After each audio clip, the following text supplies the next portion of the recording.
ભરૂચ જિલ્લાના આમોદમાં વાવડી ફળિયા ખાતે આશરે 7 કરોડના ખર્ચો કરી તળાવ બ્યુટિફિકેશન પ્રોજેક્ટમાં કથિત તકલાદી કામગીરીના ગંભીર આક્ષેપો ઉઠ્યા છે।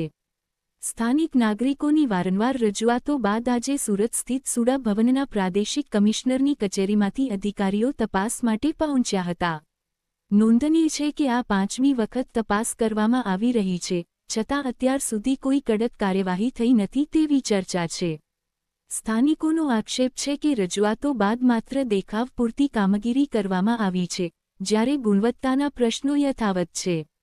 બીજી તરફ, તહેવારોને ધ્યાનમાં રાખીને પણ કામ સમયસર પૂર્ણ ન થતાં ગૌરી વ્રત દરમિયાન મહિલાઓને ધાર્મિક વિધિ માટે શહેર બહાર જવાની ફરજ પડી રહી છે। શહેરજનોની માંગ છે કે માત્ર તપાસ નહીં, પરંતુ ઉચ્ચ સ્તરીય તકનીકી તપાસ કરીને જો ગેરરીતિ સાબિત થાય તો જવાબદાર કોન્ટ્રાક્ટર અને સંબંધિત અધિકારીઓ સામે કાયદેસરની કડક કાર્યવાહી। આજ રોજ જે મોટા તળાવ બ્યુટિફિકેશનનું કામ ચાલી રહ્યું છે એની લગભગ આ આરસીએમમાંથી ચોથી વિઝિટ છે, તો એના વિશે તમે શું કહેશો?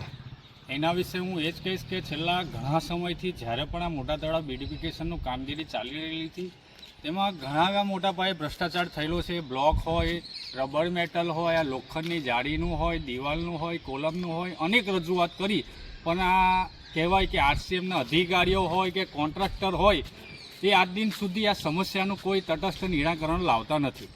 આ ચોથી વિઝિટ થઈ ત્યારે મેં પણ જાતે અધિકારીને કીધું કે જ્યારે તમે પ્રથમ વખત અહીંયા વિઝિટ કરી ત્યારે નગરપાલિકાના પ્રમુખ હોય, ઉપપ્રમુખ હોય, ચેરમેનશ્રી હોય, તમામ લોકો આ જગ્યા પર આવીને એમને રજૂઆત કરી, તે છતાં આજે ચોખ્ખું દેખાઈ રહેલું છે કે આરસીએમના અધિકારીઓ અને કોન્ટ્રાક્ટરની મિલીભગતના કારણે આજે કોન્ટ્રાક્ટર પર કોઈ કાર્યવાહી કરવામાં નથી આવી રહી, પરંતુ કંઈ ને કઈ રીતે આ લોકો ચોથી વિઝિટ કરે છે, પણ આ સમસ્યાનું નિરાકરણ ક્યારે લાવશે તે પણ અમે આરસીએમને પૂછવા માંગીએ છીએ।